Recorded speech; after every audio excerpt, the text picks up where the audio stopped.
I'm with Dave Doolittle from Petal Heads, and Dave, you're actually here. Petal Heads is actually going to be at Gardenpalooza today, but you're at your nursery here in West Linn. Yes, we're. This is sort of our little urban farm, and you know, of course, we have make the maximum amount of our space here. So, yeah, we're just going to show a few things that we will have at the event, though. Great. And so let's start over here.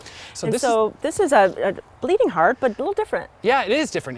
This is one called Valentine. So it's the first ever bleeding heart or dicentra to have a true red flower, and it has a dark stem. It's really just it's a really cool plant. It's one that we had a difficult time securing, so we're really excited to be able to offer it this year. And so sun or shade? That's definitely a shade plant. Okay, beautiful, beautiful. And then Heucheras, you know, there's so many different ones, and you've picked two stunning. Yeah, these are some of our favorites, and so these are bred by Terra Nova, which are the masters of breeding Heucheras, yes. Of course. That's what they're known for.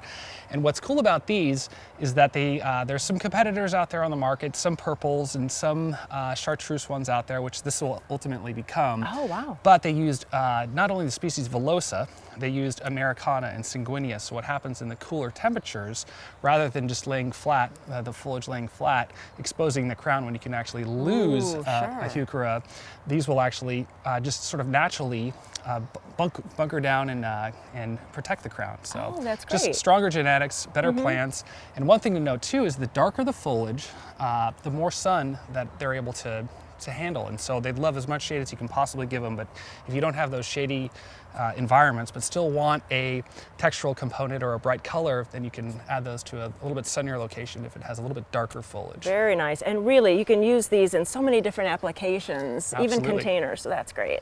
Yeah, so this is sort of our nerdy one. This is Mucdenia. So this plant just has this amazing evolution. It goes from what you see now, which is olive green foliage, and well, there's one of our employees right now saying hello to us.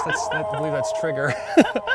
So we have this olive green, and it shoots these white flower clusters up there, and then as it heats up, this foliage will turn crimson red, and so it's called crimson fans, and it's very hard to find these days, and so that's one that we're going to be having at Gardenpalooza. We're very excited about. And so morning sun, afternoon shade? Yeah, so that can take a little bit of dappled light, but you're definitely not going to want to fry that one in the sun. Okay, and then look at the blue flowers of this Brunnera. Yeah, the Brunneras are amazing, and a lot of people don't. They're always trying to get rid of deer, and by far the best preventative maintenance, or whatever you want to call it, you can pop these in, and this is like deer kryptonite. Deer will just totally avoid these, and so if you have roses or hostas, I mean, this is what we use for deer protection, and it's a lovely plant. It is lovely. It is, and it just gets more beautiful. The flowers kind of fade, but this foliage is just so pretty in a shady garden because it just really pops. It just lights it up. Very nice. It really is very cool. And we do have some sun plants here too, so this one is really nice. Yeah, so a golden rosemary. So everybody's all about the culinary movement in growing your own herbs and vegetables, and this is just a neat one. Beautiful. That's very, very easy to grow, but yeah, it can take a lot of sun, and sort of adds a golden element to your herb gardens, and nice. It's one we love, and again, we'll have this at Gardenpalooza. We're excited to be able to offer it. And it still has like the purplish blue flowers in the wintertime? Yeah, it sure does. Oh, that must be stunning. Yeah, and drought tolerant, and that's the nice thing about all of these. I mean, most of everything we've talked about here is just so easy to take care of. You kind of plant it and neglect it. Right. And then some Euphorbias, and I think sometimes they're underappreciated because this time of year, late winter, early spring, they really shine with their flowers. Absolutely. This is what happens in the spring, and that's what you're seeing here with all these beautiful flowers.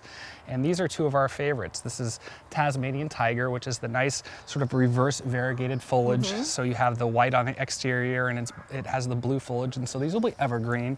And then this is one I just particularly have fallen in love with. It's called the Aztec Rainbow, and in the cooler temperatures, it gets these radical chartreuse colors, and there's some hints of burgundy and red in there, so it's just really a dynamic plant. And as you can see, it gets a little bit larger than this one, which stays compact.